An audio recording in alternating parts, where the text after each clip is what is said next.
It's been 5 years since Genshin Impact first released, and soon we'll be reaching patch 6.0, along with a brand new region, Northcry.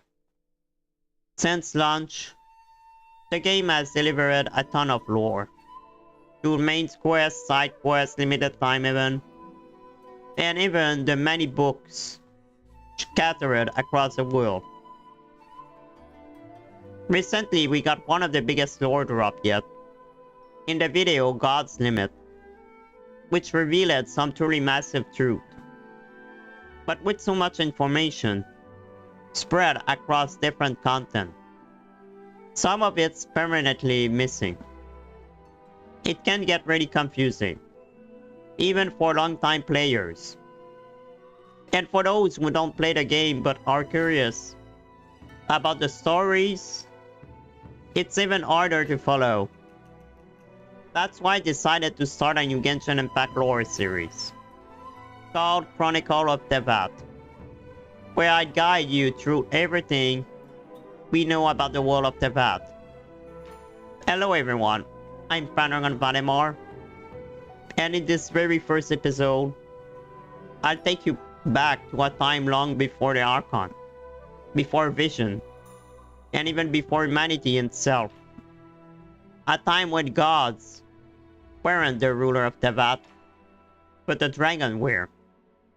So grab a seat and me tell you how it's all began.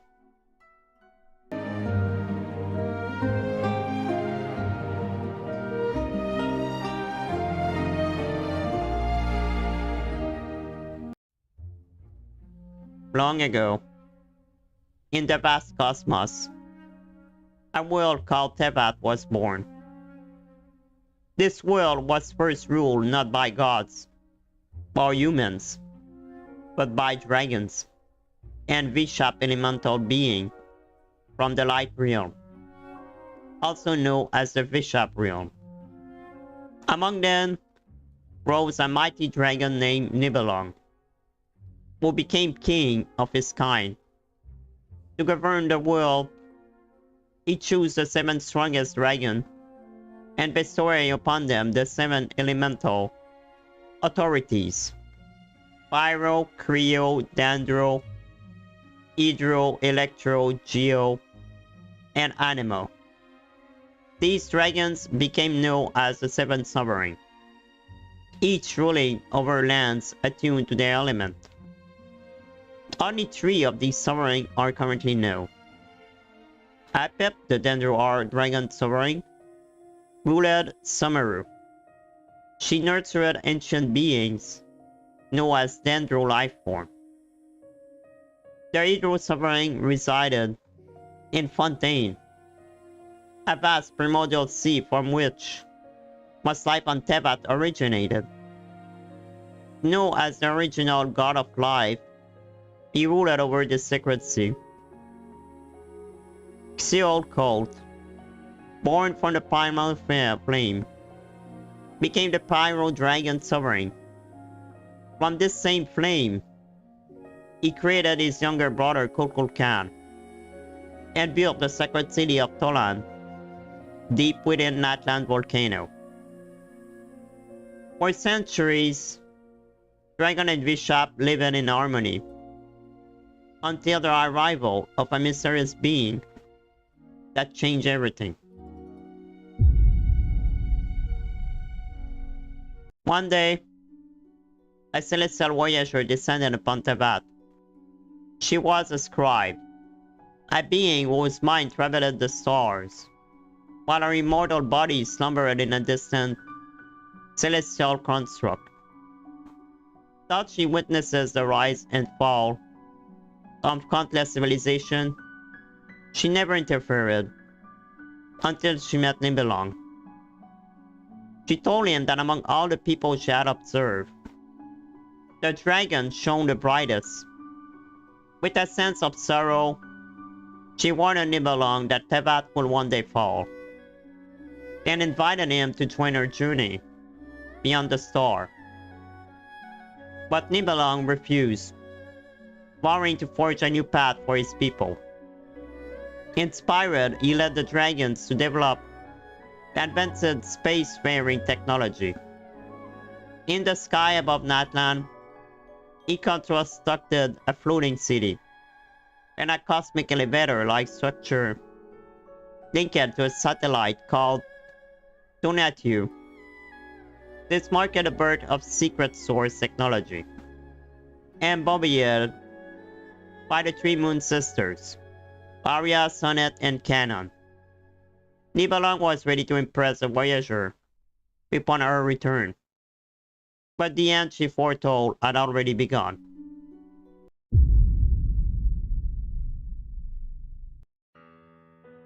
From space descended a powerful forces, the Heavenly Principle, a being who sought to seize the seven elemental authorities. To aid him in his conquest, he created four divine emissaries of himself, known as the Four Shades: Naberius, ruler of life; Asmodee, ruler of space; Istaroth, ruler of time; Monava, ruler of death. The war between dragons and gods lasted 40 years. Despite their might, the dragons were overwhelmed. The sovereign fell, the authority is stolen, and the Heavenly Principle claimed dominion over Teyvat and the skies.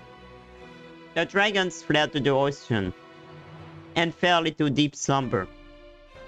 Silcolt, the Pyro Sovereign, was trapped within liquid phlogiston inside the Natlan volcano. Nibelung, filled with rage and desperation, left Teyvat in search of abyssal power to one day fight back. The creation of the human world, with the dragon defeated, the Heavenly Principle reshaped the world. He constructed a false skies, isolating Teyvat from the rest of the universe, and seized control of the three moons. Alongside the Four Shades, he created heaven and earth to prepare Teyvat for the next era, the Age of Humanity. After 400 years, the world was ready. Naberius and the Heavenly Principle created animals, plants, and humans. These first humans formed a covenant with the Creator, marking the beginning of their first civilization and harvest, a time known as the Year of the Ark Opening. This led into the Year of Jubilee, a golden age. If hunger arose, the heavens sent rain. If sorrow spread, the sky answered with divine voice. But there was one taboo: succumbing to temptation.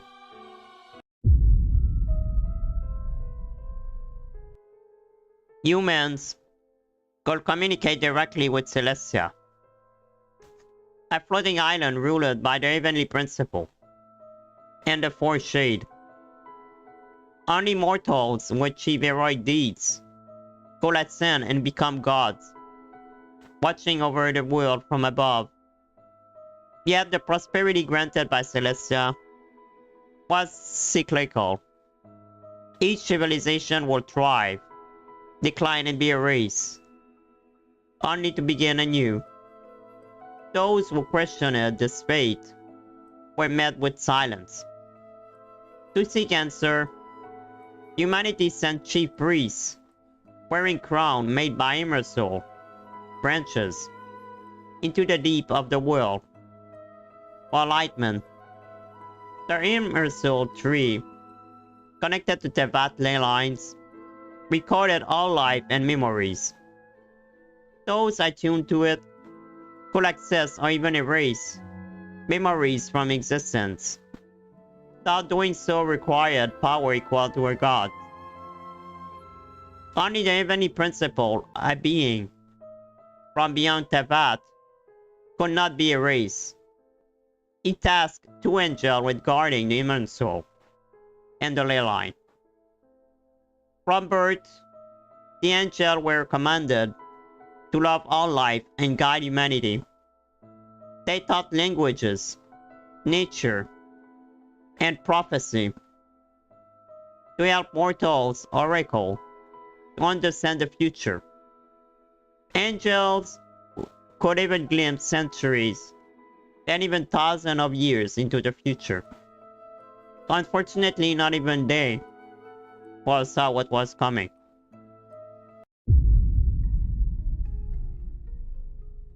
Centuries after the birth of humanity, the celestial Voyager returned to Teyvat, only to find a world completely changed.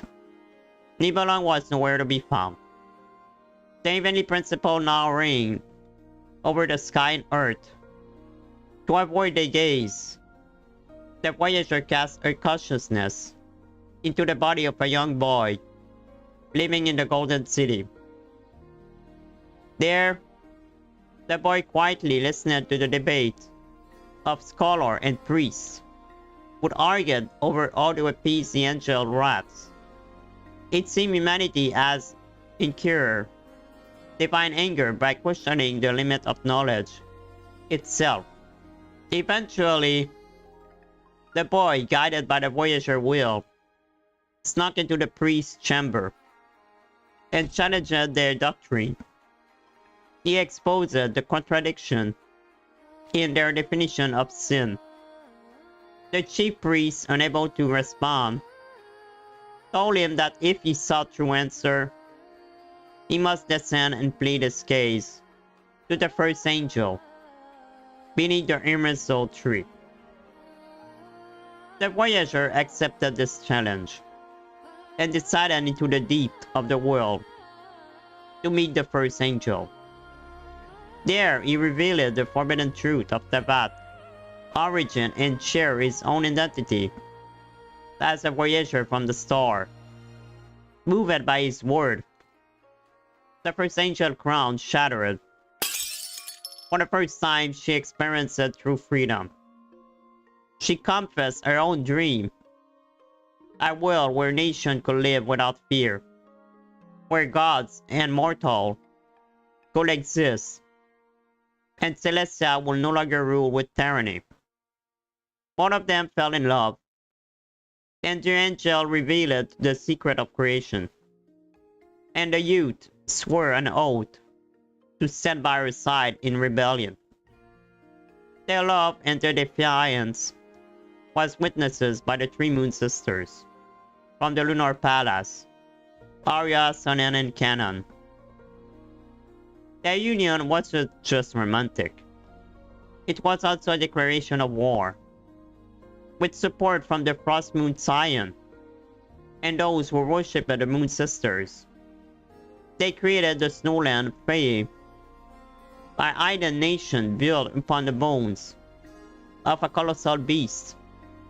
Together, they constructed a towering stronghold to prepare for the rebellion. Then came a powerful ally. Nibelung had returned. From the abyss, he brought with him forbidden knowledge, a dark power meant to match the heavenly principle. The other ancient dragon rallied to his cause, forming an alliance with the rebel angel. Thus the war of vengeance had begun.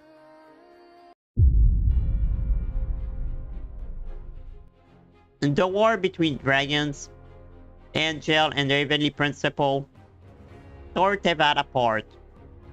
The destruction reached a scale never before seen.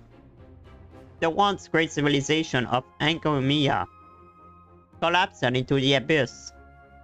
The Palace of the Star, home of the Moon Sister, was destroyed. Two of the three sisters were lost. Abyssal corruption began to spread across the world, seducing even humans. In the end, despite the resistance, Nibelung was slain, and the heavenly principle emerged victorious. To purge the world of abyssal taint, the gods released Celestial Nail, divine spire of immense power that crashed into the land, These cleansed the corruption, but also devastated the surviving civilization. As punishment for the rebellion, the angels were exiled from Celestia and cursed. If they ever abandoned their original commandment to love all beings equally, they will lose their divine form. Over time, most angels lost not only their beauty, but also their voice, wisdom, and grace. All they could offer now were small blessings and treasure to mortals will remember them. As for the first angel and the Voyager, they attempted to flee Teyvat but failed. The two were separated, and their memories were erased. Though the heavenly principle won, the war left them weakened. They could no longer wield full control over Teyvat, as they once did. In response, they forged an alliance with another mysterious being, the one who came after. Together, they created the Genesis, divine catalyst meant to preserve order in a now chaotic world. And so a new era began. The war may be over, but its echo and its ruins still remain. The world and humanity itself were forever changed. Some were forgotten, others abandoned. The angel and the Voyager faded to myth. And yet, even now, there are those who still remember. The war of vengeance was only the beginning, and many more conflicts would follow. So that's it for today's episode. I hope you enjoyed it. Next time we'll explore what happened in the aftermath of this great war. Now a question for you. Was there a part in this story that stood out to you the most? Do you have any theories about the dragons, the god, or the angel? And did I miss anything important? Let me know in the comment below. I love to hear your thoughts. If you enjoyed our video, like this one, I'm also working on another Chronicles series focused on the Trails universe. So feel free to check that out too. And don't forget to see my other content. I stream almost every night at 7 PM EST. So if you want to hang out, thanks so much for watching. May the Archon protect you. Dragon offline.